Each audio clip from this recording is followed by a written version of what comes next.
माहिती आज जे आपण सांगण्यात सत्यजित तांबे यांनी सांगितले की यूथ फॉर डेमोक्रेसी हे एक अभियान या निमित्ताने आपण सुरू करत आहोत। या अभियानाच्या निमित्ताने लोकशाही या विषयावर सविस्तरपणाने सर्वांशी चर्चा करण्यासाठी साम टीव्हीचे जे संपादक आहेत ते या ठिकाणी थोड्याच उपस्थित होणार आहेत आणि आमचे मित्र श्रीयुत उत्तमराव जगधने यांचा दुसरा एक रोल असणार आहे की संघटन शेवटी कुठलेही अभियान करत असताना त्याला संघटन कौशल्य त्या संघटनेच्या असलेल्या तत्वांचं ते मार्गदर्शन आहे ते श्रीयुत उत्तमराव जगधने करणार ते इथे उपस्थित झालेले आहेत। आपण कुठलीही औपचारिकता यामध्ये ठेवलेली नाही आहे की स्वागत आणि सत्कार हे टाळलेलं आहे आपण त्याचे काही मुद्दाम त्याचे काही हेतू आहे कारण मुळात ही एक चळवळ आहे काही कुठला राजकीय किंवा कुठला समारंभ नाही आहे।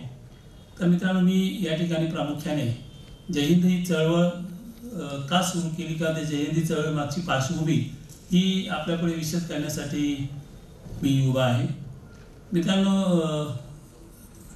मी राजकारणामध्ये काम करायला लागलो हे खरं आहे की एक थोडा सामाजिक कामाचा पिंड माझा होता। मी वैद्यकीय क्षेत्रातनं डॉक्टर झाल्यानंतर तसं आपल्या प्रत्येकामध्ये एक वेगळा पिंड असतो आपण भलतंच काहीतरी करत असतो आणि मग हळूच आपण मूळ पदावर येत असतो असं आपल्यापैकी अनेकांचं घडतं। हे काही लोक मोठे इंजिनियर होतात मग इंजिनियर सोडून देतात आणि शेती करायला लागतात एखादा उद्योग करायला लागतात एखादे त्यामुळे अनेक जो आपला मूळ पिंड आहे याचं कारण असं आहे की आपण काही आपला ॲप्टिट्यूड पाहून आपण आपलं जीवनातली दिशा ठरवत नाही आपला कल कशाकडे हे काही आपल्याला बऱ्याच वेळेस लक्षात येत नाही किंवा आलं तरी आपण साधारण आपला एक पद्धत किंवा कशात स्कोप आहे ते करण्याचं आपल्याकडे वैद्यकीय क्षेत्रात चांगला स्कोप आहे चांगले पैसे मिळतात आणि त्यामुळे मग डॉक्टर झालं की चांगलं जीवन मिळतं माणसाला त्या भावनेतून आणि एक समाजाचा एक आपल्यावर दबाव असतो घरच्यांचा असतो डॉक्टर झालं पाहिजे इंजिनियर झालं पाहिजे त्यामुळे मग तशा अर्थाने झालो परंतु मी समाजकारणात काम करायला लागलो आणि काम करता करता राजकारणामध्ये आलो राजकारणामध्ये काम करत असताना मला जाणवलं कारण काही राजकारणाचे टप्पे मी पाहिले होते आदरणीय भाऊसाहेब थोरातांचं राजकारण बाळासाहेब थोरातांचं राजकारण जवळून पाहत होतो हे सगळं पाहत असताना माझ्या लक्षात आलं की राजकारणामध्ये जो कार्यकर्ता तयार व्हायला पाहिजे ती प्रक्रिया थंडावत चाललेली असं दिसलं आणि मग मला स्वामी विवेकानंदांचं वाक्य आठवलं की आपण खूप प्रगती करू आपण पूल बांधू रस्ते बांधू किंवा आजच्या भाषेमध्ये फ्लायओव्हर करू परंतु हे सगळं जरी आपण केलं पण जर आपण माणसं निर्माण केली नाही तर आपली ही प्रगती सर्व ही फोल ठरणार आहे या प्रगतीला अर्थ राहणार नाही आणि म्हणून आपल्याला कार्यकर्ते तयार केले पाहिजे माणसं तयार केली पाहिजेत आणि त्यासाठी एक चळवळ एक मुवमेंट त्यानंतर जय हिंदची आम्ही सुरुवात केली आम्ही संगमनेरपुरतंच त्या ठिकाणी काम करत होतो मग हळूहळू मुंबईला त्या ठिकाणी काही अधिवेशन झाली अनेक ठिकाणी झाली परंतु राजकारणाच्या या सगळ्या वाटचालीमध्ये मध्येच निवडणूक आली किंवा आपल्याला माहिती निवडणूक आली की बाकी सगळ्या गोष्टी बंद होतात आणि निवडणूक हा एकमेव कार्यक्रम त्या ठिकाणी चालू असतो तर सगळं मित्रांनो करत असताना माझ्या असं लक्षात आलं की आपण म्हणतो की राजकारण खूप बिघडलेलं आहे लोक आता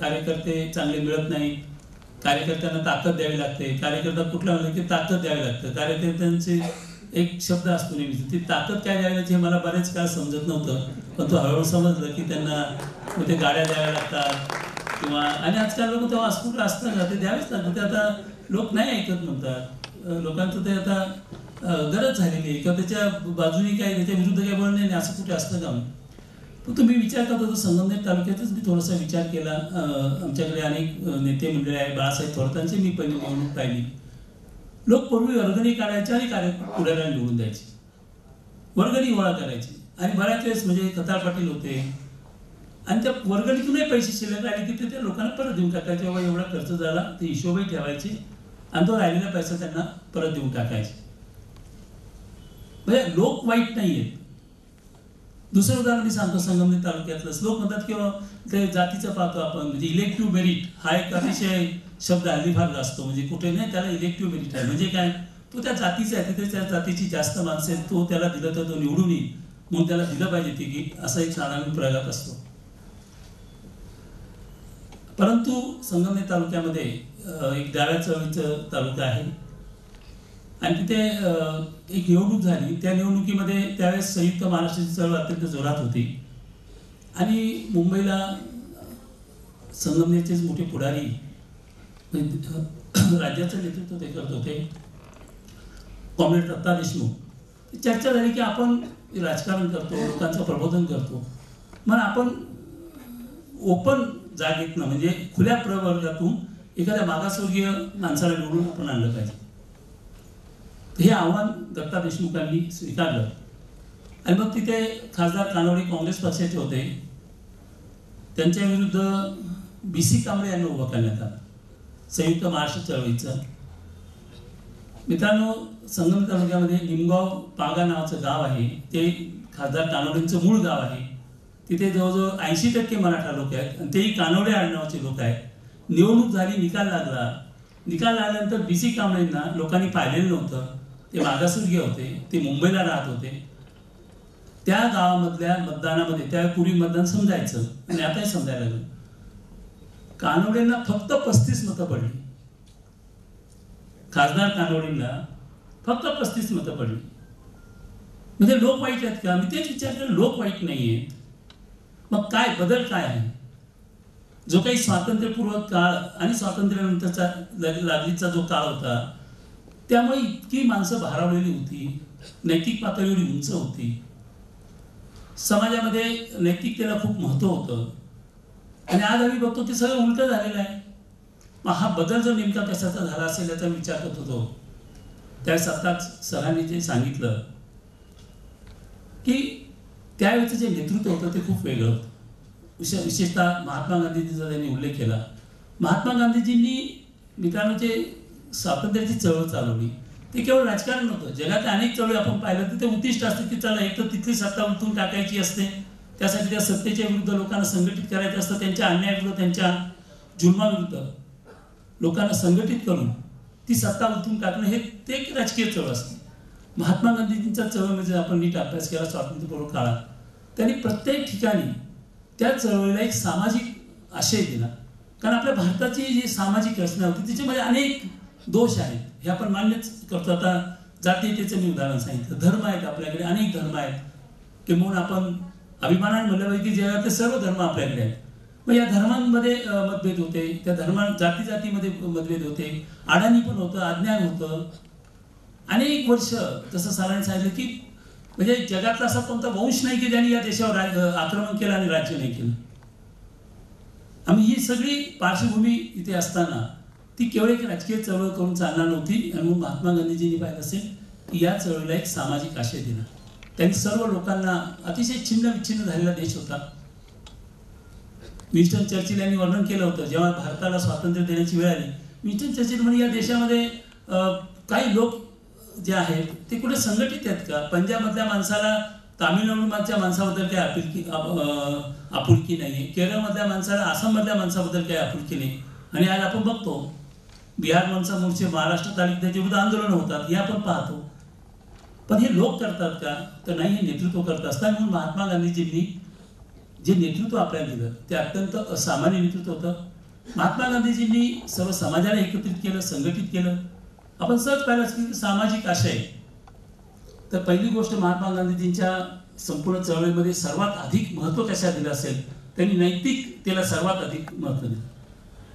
की नैतिकता, सत्य, हे या गोष्टींना त्यांनी त्यांच्या चळवळीमध्ये सर्वोच्च महत्व दिलं. दोन उदाहरणं सांगतो मित्रांनो. एक होतं चौरी चौराचं. एक आंदोलन खूप मोठं पेटलेलं होतं, संपूर्ण भारतात आंदोलन चालू होतं, लोक रस्त्यावर येत होते. अशा वेळेस त्याचं नेतृत्व महात्मा गांधी करत होते. आणि चौरी चौरा या गावामध्ये आंदोलकांना काही उत्साही आंदोलक असतात, त्यांनी जाऊन तिथली पोलीस चौकी जाळून टाकली. तिथले इंग्रज काही सैनिक असतील किंवा काही पोलीस असतील ते भाजले, गेले, ते ठार झाले. महात्मा गांधीजींनी लगेच दुसऱ्या दिवशी आंदोलन बंद केले. तत्कालीन जे सर्व नेते मंडळी होती, पंडित नेहरूसारखी मोठी मोठी नेते मंडळी होती, त्या सर्वांना आश्चर्य वाटलं आणि त्यांना हे चुकीचं वाटलं. आता एवढं मोठं आंदोलन होत आहे, सगळे लोक संघटित केले, आंदोलन सोपी करणं गोष्ट सोपी नाही. कारण संपूर्ण एवढा खंडप्राय देश, त्या खंडप्राय देशामध्ये सर्वांना जागृत करायचं, त्या आंदोलनाची सर्व जुळवणूक करायचं, प्लॅनिंग करायचं. आपणही पाहता आपल्यापैकी अनेक जण वेगवेगळे आंदोलन आपण करत असतो. मी आंदोलन एवढं झालेलं आंदोलन, आता एका माणसाची चूक झाली म्हणून सगळं आंदोलन बंद करायचं. तर महात्मा गांधींनी सांगितलं नाही, आपलं आंदोलन हे अहिंसक मार्गाने आणि आंदोलन बंद झालंच पाहिजे. हे सांगण्याचा हेतू आहे की नैतिकतेला महात्मा गांधीजीने सातत्याने सर्वोच्च महत्त्व दिलं. का लोक त्यांच्या प्रभावाखाली इतकी नैतिकता जी होती, ती नैतिकता एवढी निर्माण होण्याचं कारण होतं की जो आपला नेतृत्व असतो, जे आपला नेता आहे, तोच इतका नैतिकदृष्ट्या शुद्ध असतो की त्याच्या फॉलोअर्स नाही, त्याच्या लोकांना कुठलीही अनैतिक गोष्ट करण्याचं धाडस होत नाही. मित्रांनो, दुसरं उदाहरण आपल्याला की 1942 साली आंदोलन पेटलं होतं. त्यावेळेस एक अरुणा असफ अली किंवा त्यांना त्या ठिकाणी पकडण्यात आलं. त्यांचे जो दागिने होते, काही दागिने त्यांनी बांधले, एका रुमालात बांधले आणि एक खादीवाला व्यक्ती होता, त्याच्याकडे दिले, त्याला पत्ता दिला, हे माझ्या घरी पोहोचव. तर आज असं केलं तर काय होईल, मला तुम्हाला सर्वांना माहिती असतं, जर कोणाकडे दागिने दिले, विशेषतः खादी पाहून दिले, तर काय होईल हे सांगण्याची वेगळी गरज नाही. म्हणजे ती नैतिकतेची उंची त्या काळामध्ये होती. महात्मा गांधीजींनी जेव्हा वैयक्तिक सत्याग्रह सुरू केले, वैयक्तिक सत्याग्रह, तेव्हा सत्याग्रही अनेक जण बनायला तयार होते. महात्मा गांधी सांगितलं नाही. त्यांनी निवडलं आणि त्यांनी सांगितलं की जो मनुष्य अंतर्बाह्य शुद्ध आहे, अशाच माणसाला वैयक्तिक सत्याग्रह करण्याचा हक्क आहे. म्हणजे आपल्याला आंदोलन करायचं, माणसं गोळा करावी लागतात, आणावी लागतात, गाड्या लावाव्या लागतात, परत परत फोन करावे लागतात. इथे आंदोलन करण्यासाठी लोकांची हवामी असं चालवलं असताना महात्मा गांधी सांगितलं की ज्याच्याजवळ वैयक्तिक चारित्र्य शुद्ध आहे, त्यालाच मी या ठिकाणी तो अधिकार देणार आहे. म्हणून इतक्या अशा पद्धतीचे नैतिक अधिष्ठान असलेली व्यक्ती, मी महात्मा गांधीजींचं उदाहरण दिलं, असे अनेक उदाहरणं आपल्याला देतील. अगदी आपल्या गावामध्ये, आपल्या भागामध्ये सुद्धा आपण जर पाहिलं जुन्या काळचे नेते मंडळी, तर ते इतक्याच शुद्ध चारित्र्याचे होते आणि त्यांच्या त्या नैतिक अधिष्ठानामुळे त्यांच्या आजूबाजूचे कार्यकर्ते किंवा समाजामध्ये सुद्धा ती नैतिकता त्या ठिकाणी होती. मित्रांनो, एक समाजशास्त्राचा एक नियम आहे की समाजामध्ये 10% लोक हे अतिशय चांगले असतात. ते समाज किती बिघडलं तरी ते बिघडत नाही. समाजामध्ये 10% लोक अतिशय वाईट असतात. समाज किती चांगला झालं तरी ते चांगले होत नाही. म्हणजे रामराज्य तिथे एक होता असतो, सीतामाईच्या चारित्र्यावर संशय घेणारे लोक त्या काळातही होते.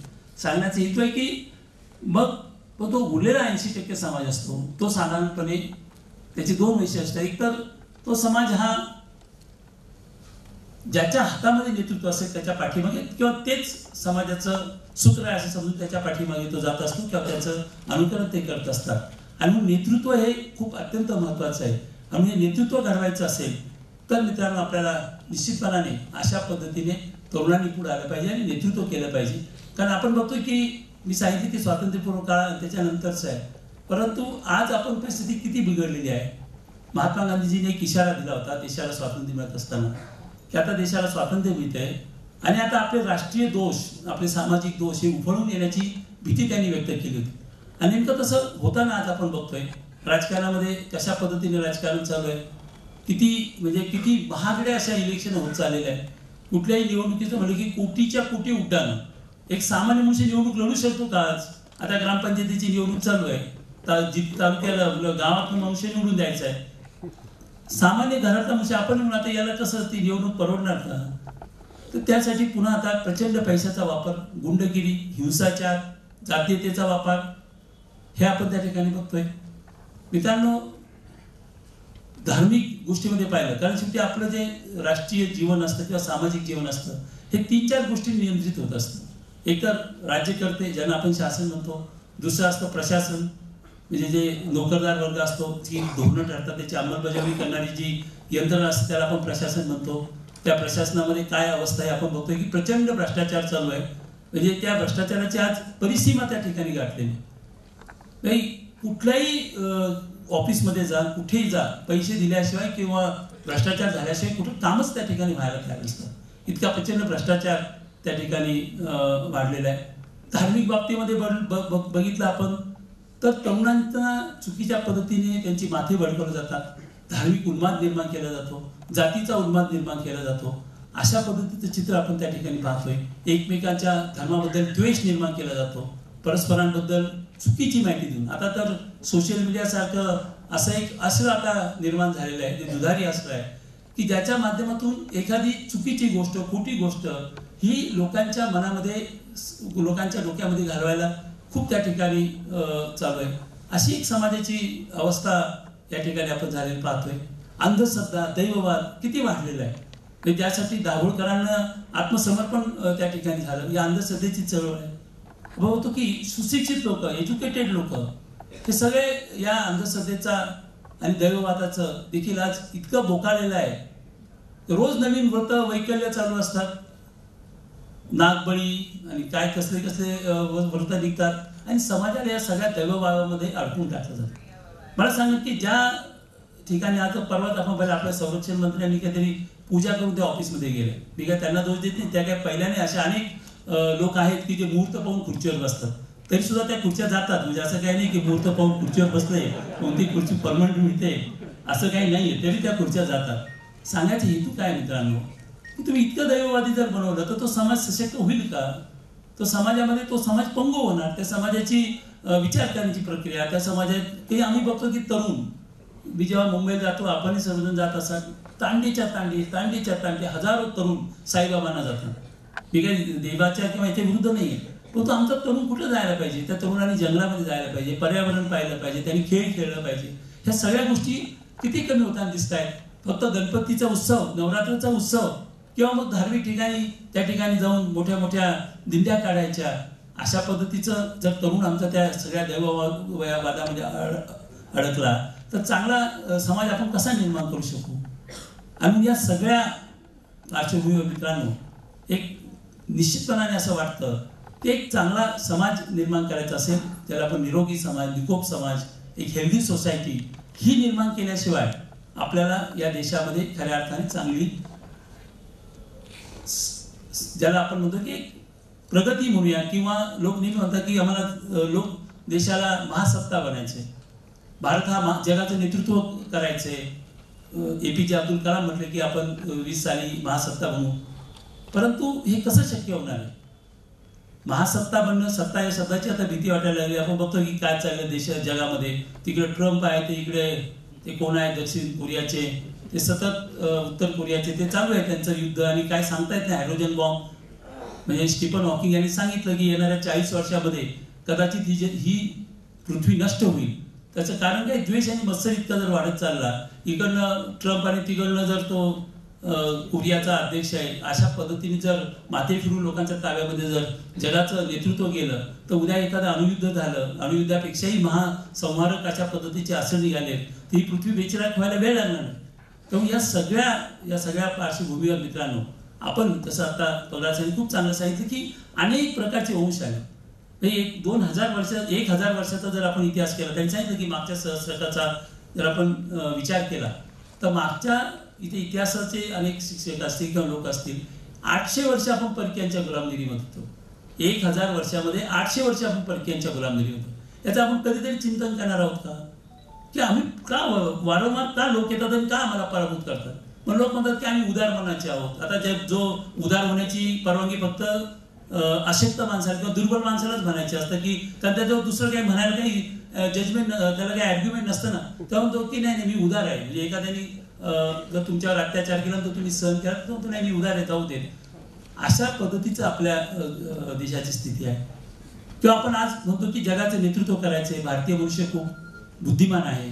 सुंदर पिचाई सारखा मनुष्य आज गुगलचं नेतृत्व करतोय. सुंदर पिचाईचा जे सालाना पगार आहे तो 1200 कोटी रुपये आहे मित्रांनो.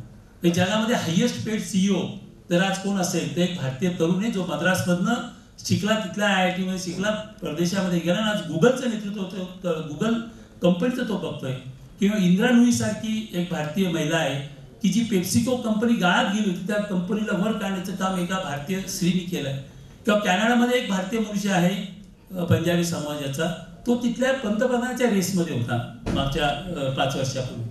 सांगण्याचं हेतू आहे की भारतीय मनुष्यामध्ये बुद्धिमत्तेचं कुठेही कमतरता नाही. किंबहुना आपली जी तुम्ही वाचत असाल नेहमी की अमेरिकेमध्ये जी आपली भारतीय माणसं जातात, एकतर ती भारतीय माणसं सगळी डॉक्टर, इंजिनियर अशी मोठी कामं करतात. आपणही गेला असाल अनेक वेळेस परदेशामध्ये, भारतीय मनुष्य कुठेतरी झाडू लावतोय असं मी तरी कुठं पाहिलेलं नाही. भारतीय मनुष्य नेहमी कुठेतरी मोठा वकील आहे, म्हणजे बराक ओबामांचं तुम्ही पाहिलं असेल, त्यांना सल्लागार मंडळामध्ये किती भारतीय त्या ठिकाणी होते. ही आपली बुद्धिमत्ता, प्रगाढ बुद्धिमत्ता असल्याचं ते आपलं त्या ठिकाणी पुरावा आहे.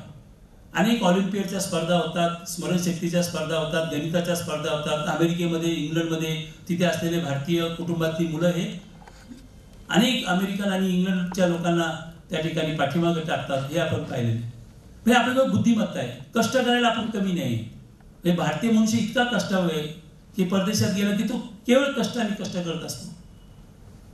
फक्त तो सरकारी नोकरीमध्ये गेल्यानंतर मात्र कष्ट करत नाही. तेवढं एक त्याचं तो जपून तिथे विनाकारण स्वतःला कशाला झीज करून घ्यायची असा कदाचित त्याचा दृष्टिकोन त्या ठिकाणी असू शकतो. सांगण्याचा हेतू आहे, जर तुम्ही बुद्धिमान आहात, तुम्ही कष्टाळू आहात, मग तुम्ही जगाचं नेतृत्व का करू शकत नाही? का अनेक वंशाचे लोक इथे येतात, वर्षानुवर्ष तुम्हाला गुलाम त्या ठिकाणी बनवताय?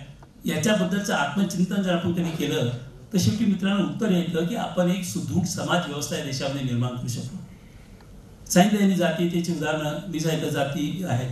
हे फक्त क्षत्रिय लोकांनीच लढाई करायची, म्हणजे ते काय 2-2.5% लोक असतील त्यांनी लढाई करायची आणि बाकीच्या बुद्धिमत्तेच्या क्षेत्रामध्ये काम करत होते. शिक्षण फक्त सगळ्यांना शिक्षणाची बंदी असल्यामुळे मित्रांनो त्या ठिकाणी आपण शिक्षण आणि संशोधनाकडे फारसं लक्ष दिलं नाही. किंवा जे काही शिक्षण आणि संशोधन आमच्याकडे होतं ते आम्ही बंदिस्त करून टाकलं, त्याच्यावर अनेक बंधनं घातली. आपल्याकडे असा नियम होता की परदेशात जायचं नाही, समुद्र ओलांडायचा नाही, असं आपल्या धर्मग्रंथामध्ये अशा प्रकारची एक अट होती. तेव्हा तुम्हाला आश्चर्य वाटेल की टिळक जेव्हा परदेशात जाऊन आले तर त्यांना ते पंचगव्य त्याचा एक विधी असतो, तो विधी त्यांना त्या ठिकाणी करावा लागला, प्रायश्चित्त त्यांना त्या ठिकाणी करावं लागलं. सांगण्याचा हेतू की रूढी परंपरा हे जे काही आमचे जे आहेत आपल्या समाजामध्ये, त्यामुळे आपला समाज हा सुदृढ समाज आहे किंवा भक्कम समाज असा आपण, एक चांगला निरोगी समाज असा आपण म्हणू शकत नाही. आणि म्हणून जय हिंद लोक चळवळी आपण या चळवळीकडे खऱ्या अर्थाने सुरुवात केली. त्या चळवळीचं उद्दिष्ट सांगताना मी थोडीशी पार्श्वभूमी सांगितली की कशासाठी आपण ही चळवळ या ठिकाणी सुरू केली आहे. मित्रांनो, physical, mental and social wellbeing, ते काय केवळ शारीरिकदृष्ट्या तो भक्कम आहे पैलवान एखादा, पण तो मानसिकदृष्ट्या जर चांगला नसेल तर त्याला, किंवा तो सोशली चांगला नसेल, म्हणजे सोशल हेल्थ हा सुद्धा एक प्रकार, ही WHO ने ठरवलेली डेफिनेशन आहे, व्याख्या, की माणसाचा एक निरोगी मनुष्य कुणाला म्हणायचं. तसंच समाजाच्या बाबतीमध्ये, ज्या समाजामध्ये सर्वांना म्हणजे जात धर्म पंथ घटना आहे, ते आपण जेव्हा ही घटना लिहिली बाबासाहेब आंबेडकरांनी की अमेरिकेमध्ये जर त्या देशात जन्म झालेला नसेल तर त्याला त्या देशाचा राष्ट्राध्यक्ष होता येत नाही. परंतु भारतीय घटनेमध्ये त्याच्या पुढचं पाऊल आपल्या भारतीय राज्यघटनेने टाकलंय की जन्मस्थान कुठले असो, सोनिया गांधी या देशाच्या पंतप्रधान होऊ शकतात की नाही. अशा वेळेस काही लोकांनी, आता त्यांच्या विकृत लोकांनी त्यांना विरोध केला होता, परंतु या देशातल्या राज्यघटनेने त्यांना तो अधिकार दिलेला नाही. कुणी असो, तो या देशात आला, तो या देशात राहतोय नाही. राज्यघटनेचे सांगितलेले की सर्वांना, या सर्वांना शब्दासाठी मी सांगत होतो की सर्वांना सर्वंकष म्हणजे होलिस्टिक, त्याचा आर्थिक विकास झाला पाहिजे. आर्थिक असेल, सामाजिक असेल, त्याचा आध्यात्मिक असेल, हा सगळा विकास ज्या समाजामध्ये होत असतो किंवा तो होऊ दिला जातो, त्याला कुठलं निर्बंध येत नाही, त्याला आपण एक निरोगी समाज म्हणू शकतो. आता आर्थिक विकासाच्या बाबतीमध्ये आपल्याला माहिती आहे की गरिबी, श्रीमंती, आपल्याकडे दोन टोकाचे लोक आहे. इथे काही मुठभर लोक अतिश्रीमंत आहेत, तेव्हा सर्वांना म्हणजे गरिबांचं निर्मूलन, दारिद्र्याचं निर्मूलन करणं हे सुद्धा एका चांगल्या सोसायटीची एक प्राथमिकता ती असली पाहिजे. त्याचा महत्वाचा विषय असला पाहिजे की या देशातली गरिबी आपण कशी कमी करणार. मग ते गरिबी कमी करण्यासाठी उपाय केले पाहिजे.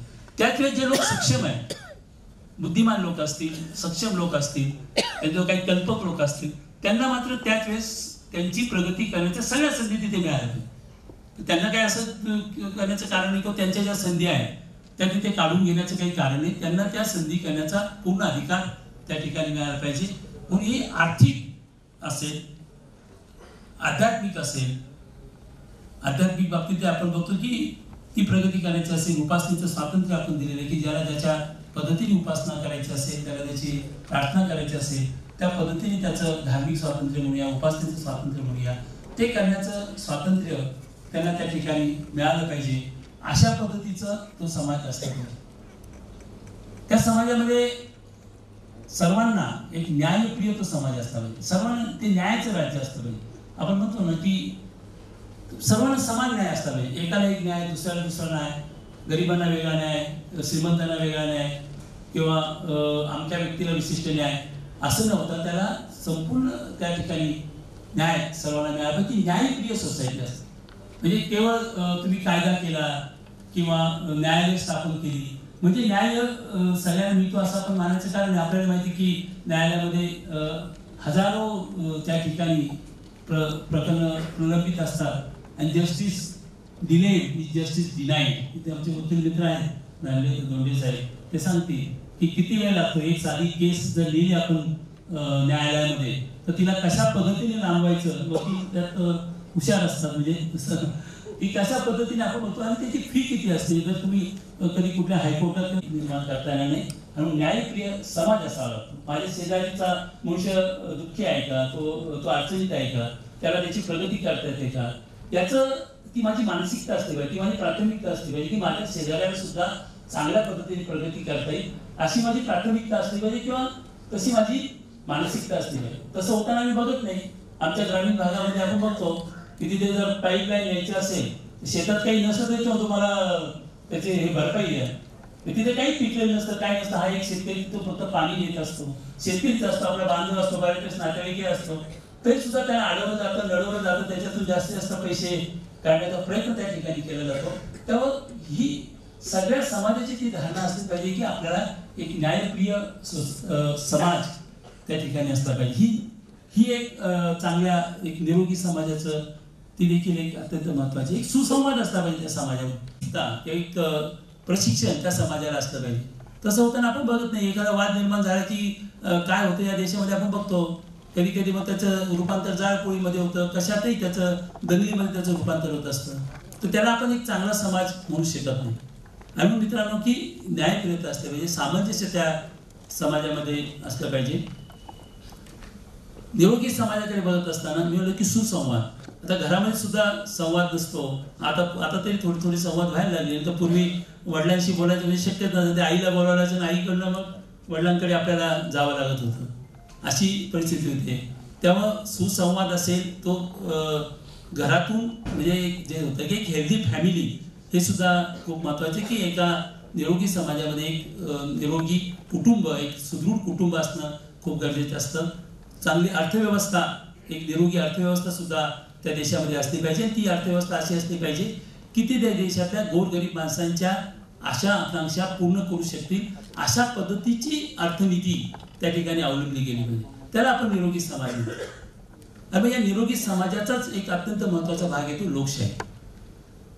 उत्तम लोकशाही नसेल, तिथं जर सुदृढ लोकशाही नसेल तर मित्रांनो तो समाज निरोगी असू शकत नाही.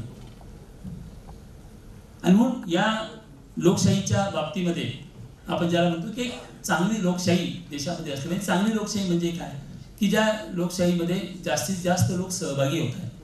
आज आम्ही बघतोय की लोक निवडणुकीमध्ये मतदान करतात, सहभागी होत आहेत. पण तो हे सहभागी होत असताना संपूर्ण लोकशाहीची तत्व आपण समजून घेतलेली आहेत का? घटना म्हणजे काय, घटनेचं तत्व आपण समजून घेतलेलं आहे का? लोकशाहीमध्ये असते स्वातंत्र्य, समता, बंधुता, सेक्युलरिझम, धर्मनिरपेक्षता म्हणजे काय, धर्म आणि राजकारण यांची गल्लत केली तर काय होऊ शकतं. मित्रांनो अनेक लोक त्याच्याबद्दल एक जो काही एक समाजामध्ये त्याच्याबद्दलची माहिती पाहिजे, जाणीव पाहिजे, ती दुर्दैवाने त्या ठिकाणी नसते. धर्म आणि राजकारण म्हणलं की लोक म्हणतात की नाही यांना धर्माच्याही विरुद्ध आहे. अशा पद्धतीचा अपप्रचार काही लोक जाणीवपूर्वक करतात. कारण त्यांना असं वाटतं की धर्माचं कार्ड वापरून त्या ठिकाणी राजकारण करायचं, निवडणुका जिंकायच्या अशा ज्या लोकांच्या मनामध्ये असतात ते सातत्याने मग त्याला सुडो सेक्युलर किंवा अशा वेगवेगळ्या पद्धतीने धर्मनिरपेक्षतेच्या बद्दल तिथे बोललं जातं. परंतु आपण जर पाहिलं धर्म आणि राजकारण एकत्र झालं तर काय होतं. आता राजकारणामध्ये किंवा लोकशाहीमध्ये आपण एखादा मुद्दा निर्माण झाला की हा योग्य आहे की अयोग्य आहे ते ठरवायला न्यायालय असतात. न्यायालयामध्ये आपण जातो, तिथे न्यायालय त्या घटनेचा संपूर्णपणे सूक्ष्म अभ्यास करतात आणि ते तिथे वर्डिक्ट देतात की हे योग्य आहे. आता उदाहरणार्थ मध्यंतरी असा विषय निर्माण झाला की प्रायव्हसी हा मूलभूत अधिकार आहे का. आता झाला होता निर्माण, आपल्याला माहिती आहे. त्यावेळेस सुप्रीम कोर्टाने मध्ये गेलं, शासनाचं मत नव्हतं असं की प्रायव्हसी हा मूलभूत अधिकार हे सध्याच्या शासनाचा तो त्यांना म्हणणं नव्हतं तसं. त्यामध्ये तुमच्या कुठल्याही ठिकाणी जाऊन तुम्ही काही एखादा अकाउंट वापरत असाल किंवा तुम्ही काही लिहित असाल तर तुमच्या प्रायव्हसीवर गदा आणण्याचं काम त्या ठिकाणी त्यांना करायचं होतं, तेव्हा प्रायव्हसी किंवा हा काही मूलभूत अधिकार नाही असं त्यांचं म्हणणं होतं. अशा वेळेस सुप्रीम कोर्टाने सांगितलं की नाही, प्रायव्हसी हा तिथे मूलभूत अधिकार आहे. म्हणजे कायद्याचं राज्य, ही घटनेने नियंत्रित केलेलं राज्य. परंतु जेव्हा असे काही त्या ठिकाणी असतं की लोकशाहीमध्ये असे काही विचारी माणसं येत असतात. मी जसं सांगितलं की ते काहीतरी सांप्रदायिकता त्या ठिकाणी वाढवायची, सांप्रदायिकच्या नावाखाली लोकांमध्ये द्वेष मत्सर निर्माण करायचा, आणि अशा प्रवृत्तीच्या लोकांचा मुळातच लोकशाहीवर विश्वास नसतो. आणि त्यामुळे ते लोकशाही का मानताना दिसतात, कारण आता जोपर्यंत लोकशाही आहे त्या लोकशाहीच्या माध्यमातून तिकडे त्यांना निवडून यायचं असतं, तेव्हा वरवर जरी दाखवत असले तरी मूलतः एक सशक्त लोकशाही ते लोक मानायला तयार नसतात. म्हणून आपण पाहिलं की चांगली लोकशाही त्या ठिकाणी, एक चांगली लोकशाही आपल्याला निर्माण करायचं तर ही लोकशाही सशक्त झाली पाहिजे, सुदृढ झाली पाहिजे. या लोकशाहीच्या संपूर्णपणाने लोकांना त्याच्याबद्दलचं ज्ञान दिलं पाहिजे, विशेषतः तरुणांना दिलं पाहिजे. मित्रांनो, राजीव गांधींनी 18 वर्षाच्या युवकाला मताचा अधिकार दिला. जगामध्ये अनेक ठिकाणी 21व्या वर्षी मुलांना मताचा अधिकार होता, परंतु अनेक राष्ट्रांमध्ये 18व्या वर्षी सुद्धा मताचा अधिकार मिळालेला आहे. आणि मग हा 18 वर्षाचा अधिकार दिला तर अनेक लोक त्या ठिकाणी, अनेक लोकांचा त्याला विरोध होता की 18 वर्षाच्या मुलाला जर मताचा अधिकार दिला तर विशेषतः प्रस्थापित, म्हणजे आपणच आपल्या काँग्रेसच्याही लोकांना त्याला विरोध होता, काही ज्येष्ठ मंडळीचा, कारण या तरुणांना जर मताचा अधिकार दिला तर हे तरुण आपला कार्यक्रम केल्याशिवाय राहणार नाही असं त्यांचं मत होतं. आणि काही प्रमाणात त्यांनी तो केला सुद्धा, परंतु तो तरुणांचा नाही. मित्रांनो, आपण त्या तरुणांना कधी लोकशाही समजावून सांगितली नाही, त्यांना आपण कधी घटना समजावून सांगितली नाही. तर जर तसं असतं तर मग आज जगभराच्या ज्या क्रांती आहेत त्या सगळ्या तरुणांनीच केल्या ना. आज भारतामध्ये सुद्धा JNU मध्ये जाऊन कन्हैया कुमार, एक धाडसी मुलगा, सगळ्या भारतभर बोलतोय. किती वय आहे त्याचा? तो सुद्धा 18-20 वर्षाचाच मुलगा आहे. म्हणजे सांगण्याचा हेतू आहे की तरुण वर्ग जो आहे त्या तरुण वर्गाला जर आपण किंवा सर्वच भारतीयांना मुळात या लोकशाहीचं महत्त्व, जगामध्ये लोकशाही कशी निर्माण झाली, लोकशाहीच्या माध्यमातून आपला कसा विकास होऊ शकतो. सहज मित्रांनो बघा की जर लोकशाही नसती तर आज जे काही लोकांच्या कल्याणाचं, ज्याला आपण कल्याणकारी राज्य म्हणतो, त्या योजना आल्या असत्या का? सामान्य माणसाच्या कडे कोणी लक्ष दिलं असतं का? त्याच्या मुलांना शिक्षण मिळालं असतं का? विशेषतः विषमतेवर आधारित असलेली जी आपली समाज व्यवस्था आहे त्याच्यामध्ये हे सगळं घडलं असतं का? याचा जर आपण अंतर्मनाने विचार केला, विशेषतः जे लोक गरीब घरातून आलेले आहेत, शेतकरी कुटुंबातून असतील, मागासवर्गीय कुटुंबातून आले असतील, सरांनी सांगितलं की आरक्षण आहे, असे जर त्या ठिकाणी फायदे मिळाले नसते किंवा अशा जर सवलती त्या ठिकाणी मिळाल्या नसत्या तर सर्वांची उन्नती होऊ शकली असती का? आता आरक्षण हा फार मोठा विषय, मी त्यामध्ये जात नाहीये, पण तुम्हाला एवढंच सांगायचं की 50-60 वर्षाच्या या लोकशाहीमध्ये अनेक लोकांना वाटतं की काहीच घडलं नाही. पण मला सांगा ना, मी बघतो सामान्य कुटुंबामध्ये मुलं शिकतायत, डॉक्टर होत आहेत, इंजिनियर होत आहेत, प्राध्यापक होत आहेत, लोक उद्योग करतायत, मोठे मोठे उद्योग करू शकतायत. हे लोकशाहीमुळे झालं ना. त्यांना आचार स्वातंत्र्य, त्यांना विहार स्वातंत्र्य आहे, त्यांच्या कल्पना येतात मनामध्ये, ती कल्पना राबवण्याचं त्यांना स्वातंत्र्य आहे. हे सगळं स्वातंत्र्य लोकशाहीने दिलेलं आहे.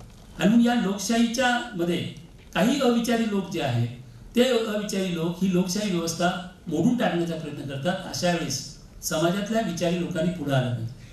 मित्रांनो, मी जेव्हा याचा सहज वाचत होतो तर मला एक ठिकाणी वाचण्यात आलं, त्यात ही लोकशाही वगैरे आपल्याला खूप आधुनिक वाटतं, परंतु असं नाही. फार प्राचीन काळापासून या गोष्टीचा माणसाने, विशेषतः त्या काळातले जे कोणी समाजाचे धुरीण होते त्यांनी विशेषतः अनेकांनी याचा विचार केला.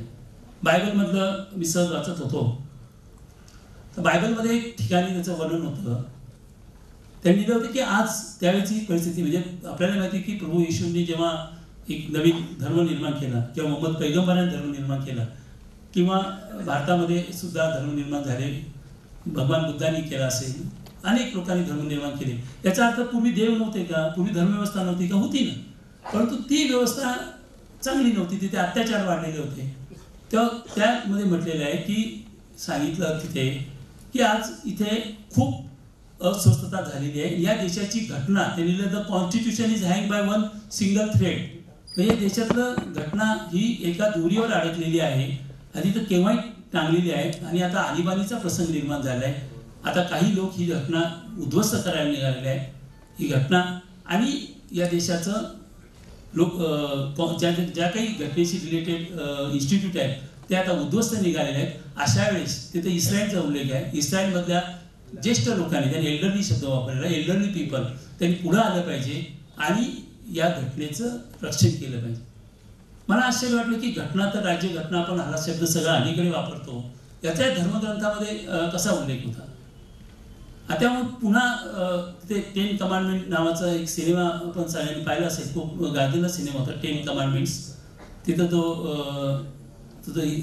हिरवा आहे, तो म्हणतो त्या याला एकाला की आम्हाला तुझं राज्य नको आहे, आम्हाला ईश्वराचं राज्य पाहिजे, आम्हाला we should be ruled by, राज्याने कायदा म्हणतो, we should be ruled by God's law. आणि हा लॉ ज्या राज्यकर्त्यांनी किंवा ज्या नेत्यांनी किंवा ज्या राजाने अंगीकारला असेल त्याचं नेतृत्व आम्ही मानतो. आता गॉड्स लॉ म्हणजे काय आहे, तर मग मी थोडं त्याचा पाहिलं तर गॉड्स लॉ मध्ये 3 मूलभूत अधिकार माणसाला दिले. पहिला अधिकार आहे जीवनाचा अधिकार, राईट टू लिव्ह लाईफ. प्रत्येकाला जीवन जगण्याचा अधिकार हा दिलेला आहे. तर त्याचं जीवन आनंदाने राहिले पाहिजे, जीवनावर कुठे आपत्ती आली नाही पाहिजे. आज खरं म्हणजे आपण बघतो की आपल्या देशामध्ये ज्या घटना घडतात, अनेक निष्पाप लोक, निष्पाप काही संबंध नसतो, गरीब असतात, कुठेतरी कामावर जात असतात, कुठेतरी त्यांचं जीवन जगत असतात, आणि मग त्या लोकांना कुठेतरी त्या ठिकाणी त्या हिंसेला बळी पडावं लागतं. तर राईट टू लिव्ह हा अधिकार तिथे दिलेला आहे. दुसरा अधिकार आहे राईट टू लिबर्टी, स्वातंत्र्याचा अधिकार दिला आहे. ते सांगितलं की फ्रीडम हे खूप महत्वाचं आहे. प्रत्येक व्यक्तीला फ्रीडम असलं पाहिजे, त्याला जे करावं असं वाटतं, त्याला जिथे जायचं, त्याला जे राहायचं आहे ते फ्रीडम, लिबर्टी हा अधिकार तिथे दिलेला आहे. आणि तिसरा अधिकार आहे परस्यू हॅपीनेस, म्हणजे प्रत्येकाला आपल्या जीवनामध्ये आनंद निर्माण करण्याचा अधिकार आहे. पण मी पाहिलं की याला त्यांनी कॉन्स्टिट्यूशन म्हटलेलं आहे. म्हणजे आज जसे आपण राज्यघटना म्हणतो, मग मी विचार केला की बाबासाहेबांनी दिलेली राज्यघटना, महात्मा गांधीजींनी सांगितलेलं तत्वज्ञान, आणि हा गॉड्स लॉ किंवा काही लोकांनी त्याला नेचर्स लॉ म्हटलेलं आहे. जे लोक निरीश्वरवादी आहेत ते लोक त्याला नेचर्स लॉ म्हणतात की हा निसर्गाचा कायदा आहे. हा जो कायदा आहे हा निसर्गाचा कायदा आहे की प्रत्येक प्राणी मात्र, आपण बघतो की प्रत्येक प्राणी मात्राला इथे जिवंत राहण्याचा अधिकार आहे. त्यासाठीच सृष्टीने त्याला निर्माण केलं आहे किंवा त्याला जन्म घातलेला आहे. जसं माणसाला कसा तो सृष्टीमधल्या प्रत्येक व्यक्तीला इथे जगण्याचा अधिकार आहे, त्याचप्रमाणे त्याला स्वातंत्र्याचा अधिकार आहे. हा निसर्गाने दिलेला अधिकार आहे. पक्ष्यांना कुठे असं काही बंधन असतं की तुम्ही या भागात जाऊ नका, त्या भागात जाऊ नका, असं काही निसर्गाने कुठलंही बंधन त्या ठिकाणी घातलेलं नाही. तेव्हा फ्रीडम जो खरं म्हणजे मानवी जीवनाचा सगळ्यात महत्त्वाचं जर मूल्य काय असेल तर ते स्वातंत्र्य आहे. आता ते आपल्याला मिळालेलं आहे, मिळून 50-60 वर्ष झालेले आहेत. सरांनी सांगितलं किती लोक फासावर लटकले, महात्मा गांधीजींनी किती आंदोलनं झाली, त्यातून ते स्वातंत्र्य मिळालं. त्यामुळे कदाचित आजच्या आपल्या या पिढीला त्याचं महत्त्व तितकं वाटत नसेल, परंतु ते जेव्हा नसतं, ते जेव्हा हिरावून घेतलं जातं त्यावेळेस त्याचं महत्त्व माणसाला समजत असतं. सावलीचं महत्त्व केव्हा वाटतं, उन्हात खूप फिरून आलं मग सावलीत बसत वाटतं किती ते महत्त्व. जर नेहमी सावलीत राहायला AC मध्ये तर मग त्याचं काही महत्त्व आपल्याला समजत नाही. तसं हे स्वातंत्र्य मित्रांनो. तर हे स्वातंत्र्याचं महत्त्व जे आहे हे सगळं नेचर्स लॉ, गॉड्स लॉ आणि आजचं कॉन्स्टिट्यूशन याच्यामध्ये काही फरक नाही. आम्ही मगाशी म्हटलं होतं की एक हेल्दी अध्यात्म, आणि हे आपणही बघतो ना. तुकाराम महाराजांनी सांगितले की जे का रंजले गांजले त्याशी म्हणे जो आपुले, तोची साधू ओळखावा देव तेथेची जाणा. तर त्यांनी सांगितलं की देव धर्म हे काही वेगळं नाही, माणसाची सेवा करा. आणि म्हणून मित्रांनो ही लोकशाहीच्या माध्यमातून मी सांगितलं की एक चांगला समाज जर आपल्याला निर्माण करायचा असेल, हेल्दी समाज निर्माण करायचा असेल, निरोगी समाज निर्माण करायचा असेल, किंवा तो आपण केलाच पाहिजे. जर तुम्हाला जगामध्ये सर्वांचं नेतृत्व करायचं असेल तर मला सांगा की इतके अडाणी लोक ठेवून आज इतक्या मोठ्या शिक्षण आहे, शिक्षण सुद्धा खूप महत्त्वाचं आहे त्या हेल्दी समाजामध्ये. आरोग्य महत्त्वाचं आहे. आज आपण बघतो की आपल्याला वाटतं की शिक्षणाचा खूप प्रसार झालेला आहे, प्रचार झालेला आहे. आजही मित्रांनो जवळजवळ 20% लोक अडाणी आहेत. तर तुम्ही स्टॅटिस्टिक्स काढलं भारताला स्वातंत्र्य मिळालं त्यावेळेस जेमतेम 10% लोक शिकलेले होते. परंतु आपण बघतोय की आता 80% लोक शिकलेले आहेत. मला सांगा, म्हणजे याचा अर्थ 20% लोक अडाणी आहे. म्हणजे 125 कोटीच्या देशामध्ये किती लोक अडाणी आहेत? तसा जर हिशोब आपण केला तर जवळजवळ 25-30 कोटी लोक, म्हणजे अमेरिकेची लोकसंख्या 32 कोटी आहे. म्हणजे अमेरिकेच्या लोकसंख्ये इतके अडाणी लोक आपल्या देशात.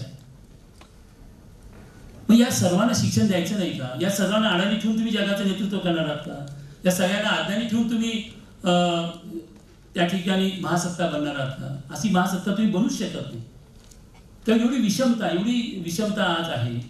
आपल्याला महाराष्ट्र फार पुरोगामी आपलं राष्ट्र आहे.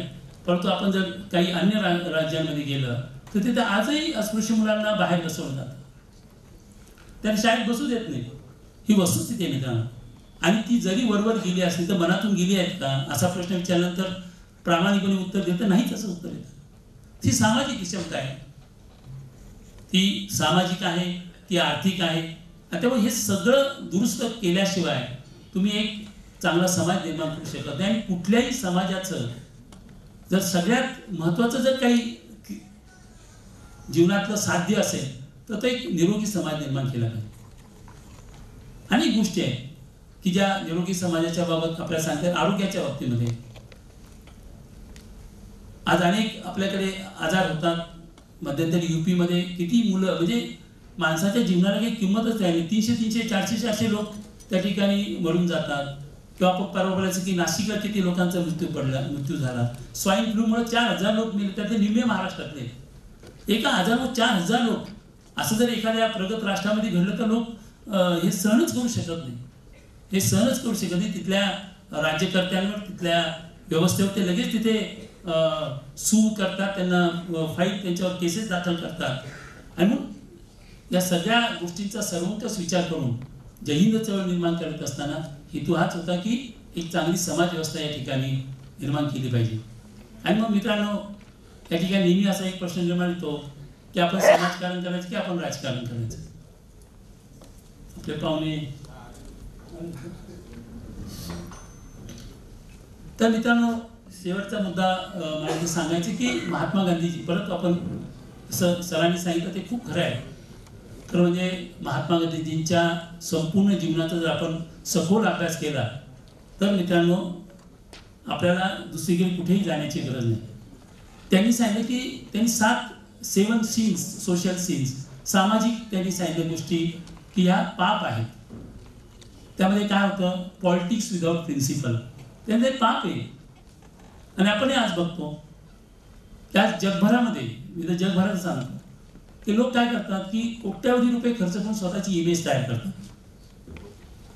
भरपूर आता तसे पैसे खर्च करायचे, म्हणजे सोशल मीडिया आहे, TV आहे, चॅनल्स आहेत, मग त्याच्यासाठी आर्टिकल छापून आणायचे आहेत असे लोक. आणि आपण बघताय, अनुभवत आहे, तेव्हा मी त्याच्याबद्दल अधिक बोलण्याची गरज नाही आहे की ज्यांनी हजारो कोटी रुपये खर्च करून स्वतःची म्हणजे स्वतःच्या असलेल्या इमेजपेक्षा कितीतरी लार्जर अशी इमेज तयार करायची, निवडणुका जिंकायच्या, सत्ता मिळवायची. आणि त्यामुळं तशा पद्धतीचं राजकारण त्या ठिकाणी निर्माण होतं. परंतु त्यातून किती मोठी हानी समाजाची होऊ शकते हे आपण पाहतो. म्हणून महात्मा गांधी सांगितलं की politics without principle is a sin. त्यांनी सांगितलं की कॉमर्स विदाउट मॉरल, म्हणजे व्यापार हा जर नैतिकता नसेल तर तो व्यापार हा एक पाप आहे. जे काही सामाजिक पाप सांगितले त्यात ते एक पाप सांगितलं. तर तुम्ही म्हणाल की कॉमर्स आणि मोरल हे कसं, तर ते शक्य आहे. अनेक लोक तसं आहेत असे काही की जे लोक त्या ठिकाणी योग्य नफा घ्यायला हरकत नाही, पण नफेखोरी करायची, खोटा माल द्यायचा, भेसळ करायची, हे सगळं महात्मा गांधीजींनी ते सांगितलं की जे काही सामाजिक पापं सांगितलेले आहेत त्या 7 सामाजिक पापांचा मी उल्लेख करतो. तोपर्यंत आपले मुख्य अतिथी पण येणार आहेत. तर त्यांनी सांगितलं की नॉलेज विदाउट कॅरेक्टर, शिक्षण, ज्ञान ज्याच्यामध्ये चारित्र्यच घडत नसेल तर ते शिक्षण म्हणजे पाप आहे. हे सुद्धा महात्मा गांधीजींनी सांगितलं. कारण आपण हे बघतो की जर तुमचं चारित्र्य घडत नसेल तर मग तुम्ही असं होईल की एखादा सामान्य मनुष्य त्याच्या अल्पबुद्धीप्रमाणे एखादी भ्रष्टाचार करेल, परंतु तोच खूप टॅलेंटेड मनुष्य असेल तर तो मोठा भ्रष्टाचार करेल, कारण त्याचं चारित्र्य नाही ना. तेव्हा नॉलेज विदाउट कॅरेक्टर हे सुद्धा एक पाप महात्मा गांधीजींनी तिथे सांगितलेलं आहे, worship without sacrifice, religion without sacrifice. आता खरं म्हणजे धर्म या विषयावरच खूप बोलता येण्यासारखं आणि बोललंही पाहिजे, कारण काही लोक आज धर्माची ढाल करून कशा पद्धतीचं थैमान घालतात.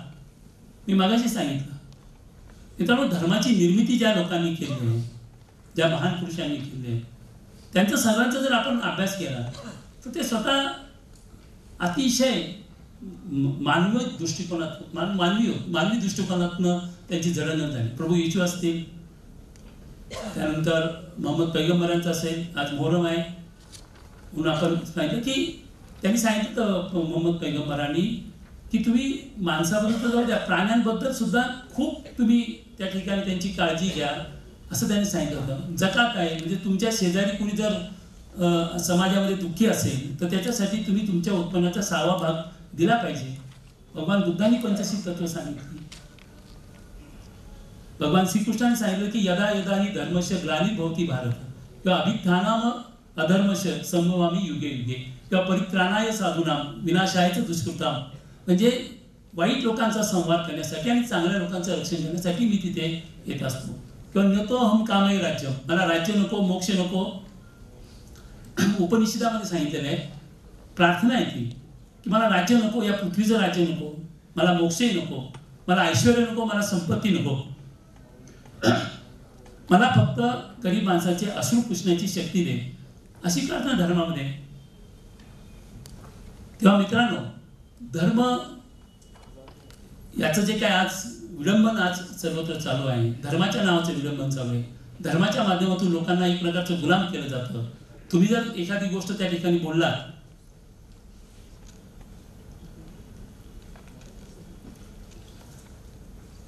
तर ती तुम्हाला सरळ हे धर्माच्या विरुद्ध आहे. तुम्ही चिकित्सा करायला गेला, कुठली गोष्ट बोलायला गेला तर तो खूप मोठा विषय, त्यामुळे मी जात नाही. परंतु महात्मा गांधीजींनी सांगितलं होतं की धर्माचा अर्थ आहे त्याग. तुम्ही जर काही त्याग करत नसाल आणि मग ईश्वराची प्राप्ती करून पाहत असाल तर ते काही शक्य नाही. आणि मग ईश्वर ही प्राप्ती होणं म्हणजे त्याला दुसरं काही करावं लागत नाही. तुम्ही त्याग भावनेतून माणसामध्ये ईश्वर मानून, जसं आता खूप सुंदर गीत त्यांनी गायलं बहिणाबाईंचं, की त्यांनी स्वतःमध्ये ईश्वर पाहिला, त्या ईश्वराला जागृत केलं आणि त्यांनी समाजाची सेवा केली. त्यासाठी त्यांनी सांगितलं की religion without sacrifice is a sin. Sin सांगितलं, पापच आहे ते, असं त्यांनी सांगितलं. त्यानंतर सायन्स विदाउट ह्युमॅनिटी, मगाशी जे सांगितलं सायन्स, शास्त्र हे माणसाच्या कल्याणासाठी निर्माण झालं. त्यातून अनेक शोध लागले. आपण इथे बसतो, AC आहे, मी तुमच्याशी बोलतो, माईक आहे, हे सर्व सुंदर आहे. परंतु त्या शास्त्राच्या माध्यमातून हायड्रोजन बॉम्बही निघाला आणि आता ते आपण बघतो जे कोरियाचे आहेत प्रमुख, ते रोज जगाला दम देतात की हायड्रोजन बॉम्ब टाकू, आमकं टाकू, तमकं टाकू. तर त्यामध्ये ह्युमॅनिटी नसेल, त्यात माणुसकी नसेल तर ते शास्त्र हे पाप आहे, ते संशोधन हे पाप आहे, असं महात्मा गांधींनी सांगितलं. आणि प्लेजर विदाउट कॉन्शियन्स म्हणजे विवेकाशिवाय आनंद. मी आनंद घेतोय परंतु त्यामध्ये विवेक नाहीये, त्यामध्ये काही सारासार बुद्धी नाहीये. माझा वाढदिवस आहे, मी रात्री 12 वाजता धडम मोठं DJ लावलाय, मुलं नाचतायत. आणि पण त्या आजूबाजूच्या शेजारच्या घरामध्ये काही लहान मुलं असतील, कोणी मुलगा अभ्यास करत असेल, कोणी एखादा आजारी व्यक्ती असेल, तर त्यांची शांतता आहे ना, त्याला तुम्हाला काय अधिकार आहे त्याची शांतता बिघडवण्याचा. तर हा विवेक जर नसेल तर त्या आनंदाला काही अर्थ नाही, किंबहुना ते पाप आहे. आज लोक कसा आनंद घेत आहेत, याला आपल्याकडे आसुरी आनंद म्हणतात. असा आसुरी आनंद आपण घेत असतो. लग्न करतोय, ट्रॅफिक खोळंबलेली, मला काय घेणं आहे. लोकांना उलट भूषण सांगतात की आमच्या लग्नामध्ये म्हणजे अशी ट्रॅफिक खोळंबली, 2 तास ट्रॅफिक जाम, लोक आनंदाने सांगतात. मग तेच महात्मांनी सांगितले की विवेक जर नसेल तर त्या ठिकाणी तो आनंद हे पाप आहे. अशी 7 पाप महात्मा गांधीजींनी सांगितली. मित्रांनो, महात्मा गांधीजींच्या या सगळ्या जीवनातून खरं म्हणजे हे सगळं पाहिल्यानंतर त्याने एका व्यक्तीने विचारलं की तुम्ही सांगितलं सगळं खरं आहे, पुढे किती अवघड आहे ना. व्यापार करायचा परंतु मॉरल ठेवायचं, नैतिकता ठेवायची. आपले प्रमुख अतिथी आमचे संपादक आदरणीय संजय आवटे आलेले आहेत. आपण त्यांचं स्वागत करूया. तर मी माझं भाषण संपवत होता. तर मित्रांनी आपल्याला सांगत होतो की महात्मा गांधीजींना त्यांनी विचारलं की एवढी हे राजकारण तत्व ठेवून तत्व सोडून राजकारण करायचं, कोणता पुढारी तयार होईल का? राजेंद्रजी सांगा, नागवडे साहेब आहेत तिथं, किंवा काही तत्वाने पाळायची आणि तुम्ही मात्र राजकारण यशस्वी करायचं, हे शक्य आहे का? किंवा अनेक गोष्टीचा मी उल्लेख केला, हे कसं शक्य आहे ते म्हणतात. महात्मा गांधी सांगितलं किंवा मी एक अतिशय साधा मनुष्य आहे, मी फार हुशारही नाही आहे. सरांनी सांगितलं मग अशी त्यांनी वकिली करताना त्यांची वकिली चालत नव्हती. ते दादाभाई अहमद त्यांना घेऊन गेले दक्षिण आफ्रिकेत, त्यांची वकिली चालत नव्हती म्हणून ते दक्षिण आफ्रिकेला जायला तयार झाले. अन्यथा बाकी कोणी तिथं चांगली वकील चालणार, कोण जाणार तिकडे दक्षिण आफ्रिकेत? सांगण्याचा हेतू आहे की त्याच्याने मी एक साधा मनुष्य आहे, मी काय हुशार नाही आहे, मी काय बुद्धिमान आहे असंही नाही आहे, मी विजनरी नाही आहे, परंतु मी प्रॅक्टिकल आयडियालिस्ट हा शब्द त्यांनी वापरला. एक व्यवहारी आदर्शवादी मी आहे आणि मी त्यासाठी खूप परिश्रम घेतले. आणि माझा असा दावा आहे की कोणताही स्त्री पुरुष, सामान्य स्त्री पुरुष, एनी ॲव्हरेज मॅन और वुमन यांनी तर ते परिश्रम घेतले तर तो हे सगळं करू शकतो, असं महात्मा गांधींनी सांगितलं. तर शेवटी आपल्याला एक चांगला सुदृढ समाज घडवायचा असेल तर मग आपण शेवटी हे लक्षात घेतलं पाहिजे, मी मागे सांगितल्याप्रमाणे की एक महासत्ता हा शब्द मी माझ्या सांगितलं की फार वापरतात पण तो मला आवडत नाही, परंतु एक चांगला भारत निर्माण करणं हे तर आपलं